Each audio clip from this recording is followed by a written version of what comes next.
안녕하세요. 건달농사입니다. 귀농 준비하실 때 어려움 많으시죠? 그리고 귀농하신 분들이 시행착오를 많이 겪고 계시는데요. 그래서 귀농하시려는 분들이 시행착오를 겪지 않게끔 시행착오를 겪더라도 최소한으로 줄일 수 있는 정보를 좀 공유해 보고자 합니다.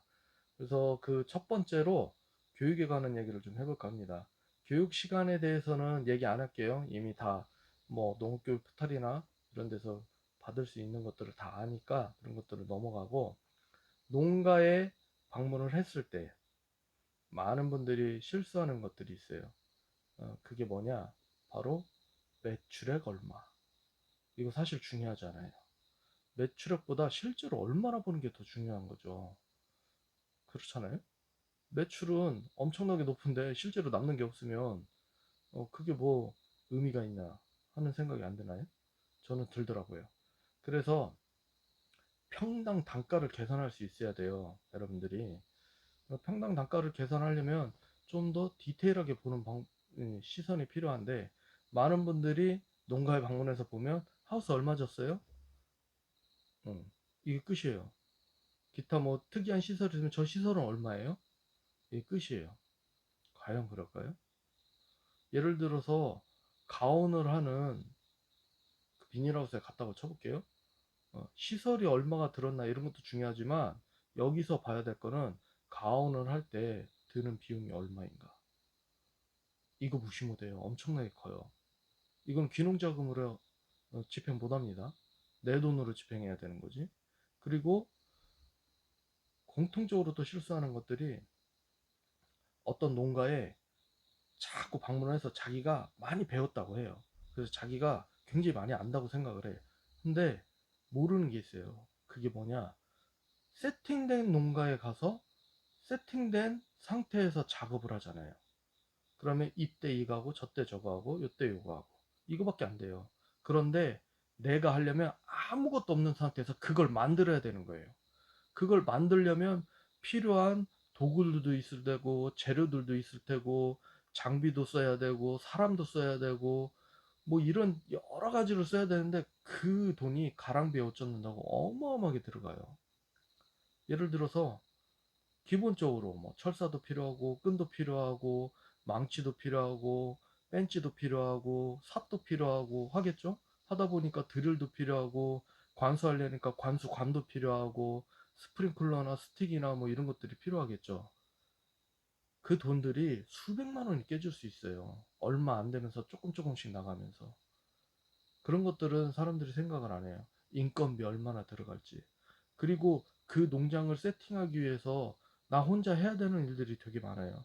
그거를 맨날 며칠을 해야 되는데, 대부분은 며칠 못하고 지쳐버려요. 농사를 해보지 않은 사람들이기 때문에. 체력이 딸리거든요. 그럼 그런 것들은 생각을 못 한다는 거죠.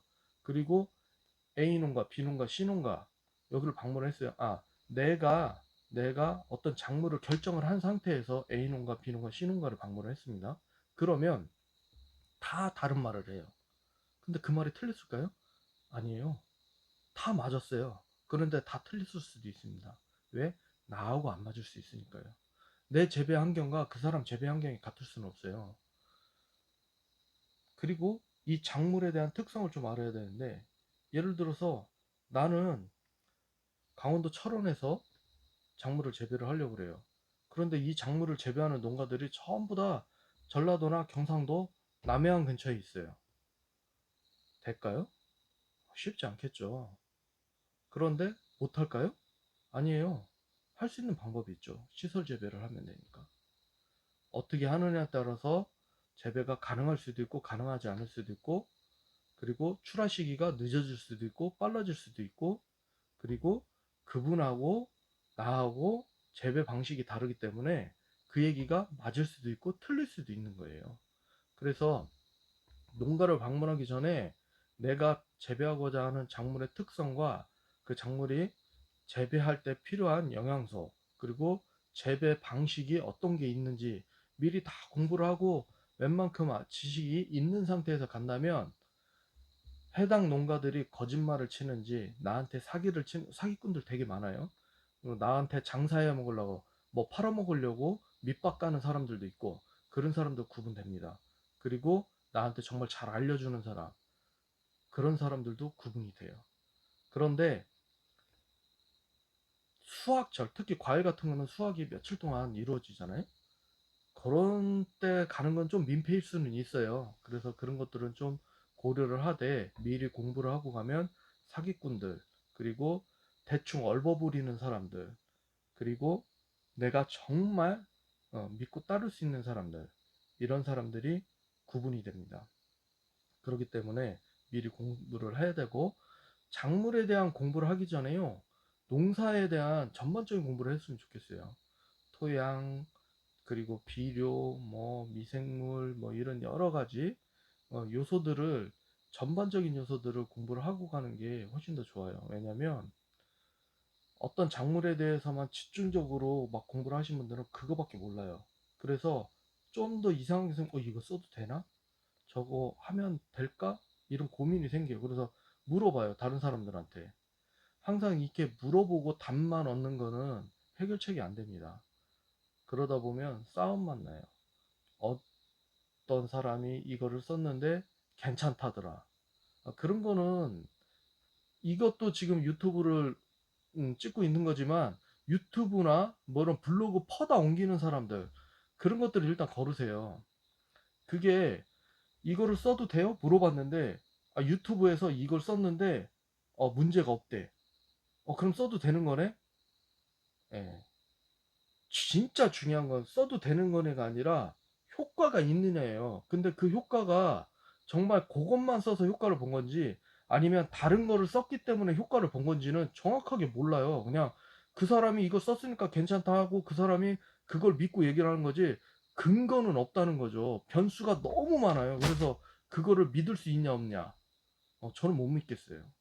그리고 농가를 방문을 했는데 뭐 수확을 몇 톤을 하네 막 이런 얘기를 해요. 몇 평에서 몇 톤을 했네. 그거 중요하지 않아요. 저는 그보다 저 중요한 건 과연 상품성 좋은 게 거기에서 얼마만큼 몇 퍼센트나 될까. 저는 그게 더 중요하다고 생각해요. 물론 질보다 양으로 승부하시는 분들은 중요하지 않아요. 예, 그렇지만 어느 정도 질을 따지시는 분들은 그것도 굉장히 중요합니다. 질 좋은 거를 적게 생산을 해서 높은 가격을 받을 것이냐? 아니야, 나 그런 거 필요 없어. 그냥 많이 밀어내고 가격을 높게 받겠다. 높게 받는 게 아니라 많이 받는 거죠. 수량이 많으니까. 그렇게 하겠다. 뭐 큰 틀에서는 차이는 없겠지만 추구하는 방향은 많이 달라지겠죠. 그래서 이런 것들을 디테일하게 보고, 그리고 농사에 대한 전반적인 공부를 했을 때 어떤 작물에 문제가 있다, 혹은 어떤 작물에 뭔가를 적용할 때는 좀 더 융통성 있는 방법을 선택을 할 수 있고, 생각을 하되 좀 더 정확한 판단력을 가질 수 있겠죠. 그래서 교육을 받을 때는, 자, 먼저 액면가에 속지 말자. 그리고 작물에 대한 공부를 먼저 하고, 그리고 걸러낼 사람들은 충분히 걸러낼 수 있는 정도의 실력을 좀 갖추자. 그리고 중요한 건 농사에 대한 전반적인 공부를 좀 먼저 해두고 작물에 대한 공부를 따로 해보자입니다. 그래서 오늘은 교육에 대한 얘기를 좀 했는데요. 앞으로 귀농하시는 분들이 실수를, 시행착오를 줄일 수 있도록 분야별로 좀 단계적으로 좀 설명을 해보도록 하겠습니다. 감사합니다.